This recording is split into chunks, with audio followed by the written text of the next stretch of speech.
In this video, we're going to use a graph of a quadratic function, or more simply, a parabola, to illustrate the types of roots that you can have with a quadratic equation. So here's your general form here of a quadratic function.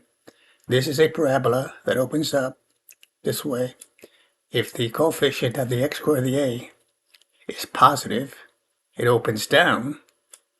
If the coefficient is negative, and then if this were a y squared instead of an x, and we had the x over here, then we have parabolas that open from right or to the left. But here we're focusing on the vertical parabola. So the zeros of the polynomial right here, this part of it right here, are the values that make that expression zero. So I could have a 0 at, say, some number r1. I plug a value r1 and I get 0. Or I plug in a value r2, root 1, root 2, and I get 0. So r1 and r2 are the zeros of this graph, of this function. I can also say that because these are points, r1 and 0 and r2 and 0, that these are also the x-intercepts of the graph. In the same way, notice this right here is the same as this over here. So if I plug an r1 there, I get what's on the right, 0. Or I plug an r2 here, we get 0. So I can talk about the zeros of the quadratic graph here, or I can talk about the solution to the quadratic equation. R1, R2 are zeros of the polynomial. They correspond to the first components of the x-intercepts. At the same time, they're also solutions to this equation. So if you solve any quadratic equation, you're either going to get two solutions, two real solutions. They could be distinct. They could be repeated. You'd have a solution of multiplicity 2.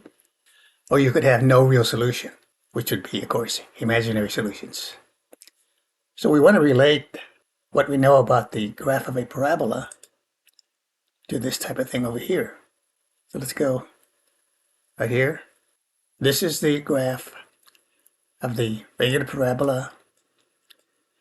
We can call it y, or f of x, y equal ax squared. So we have the equation. Again, this could be y, or you could call it f of x to emphasize that it's a function, quadratic function, ax squared plus bx plus c. A cannot be 0 here, because if a is equal to 0, then you don't have a quadratic function, you have a linear function, or a line. So here's a situation where when the graph of the parabola intersects the graph here, intersects the x-axis at 2 points, right here and right here, then that corresponds, of course, to two distinct solutions. So r1 and r2 would be zeros, or the first component of the x-intercepts, and they're also solutions to the equation ax squared plus bx plus c.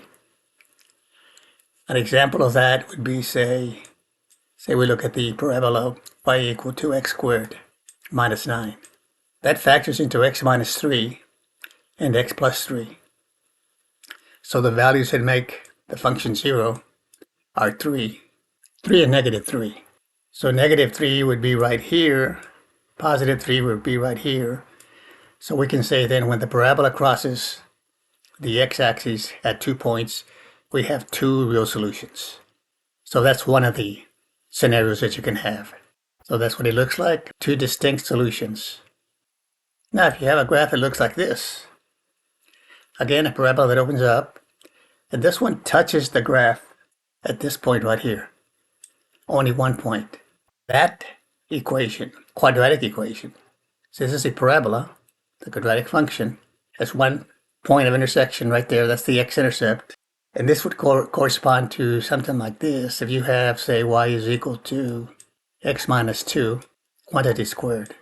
If I plug in 2, I get 0. So let's say this point is the point 2, 0. Of course, that would correspond to the vertex. So in this case, we have the point 2, 0, and that is the vertex. It's the lowest point of the graph if the parabola opens up. But let's say the parabola opened up, down from this point, coming down this way. And that would still be the vertex, 2, 0. So the highest point or the lowest point of the graph will correspond to the vertex. So again, in this case, you can say we have 1, 0 to the polynomial. That's this one right here. And then the equation, and another way to write that equation, instead of x minus 2 squared, maybe they'll give it to you this way. X squared minus 4x plus 4 is equal to 0. So the solution to this equation is x equal to 2. And because you have a double factor there, x minus 2 squared, we can say x equal to 2 is one solution, but it's repeated. So x equal to 2 is a root of the equation of multiplicity 2. So that's one way we can represent those solutions. Now obviously sometimes you're going to have an equation like this, x squared plus x plus 1 is equal to 0. This one doesn't factor.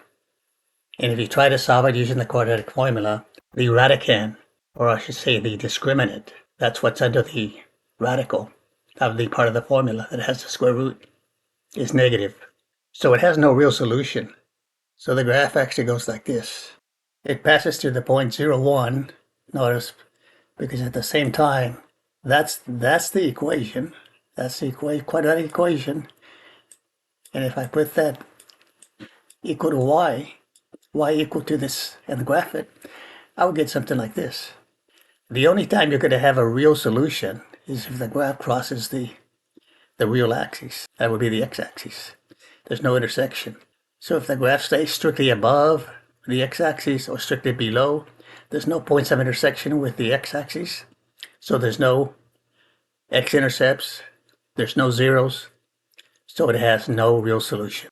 So we can relate the graph of the quadratic function with the solution of the quadratic equation. And simply by saying that if the graph stays above or below the x-axis, there is no real solution. If the graph intersects the x-axis at 2 points, then you have 2 distinct real solutions. Or if the graph touches the x-axis at 1 point, you have 1 real solution, and it's repeated. So it'd be one solution of multiplicity 1. Thanks for watching. We'll see you next time.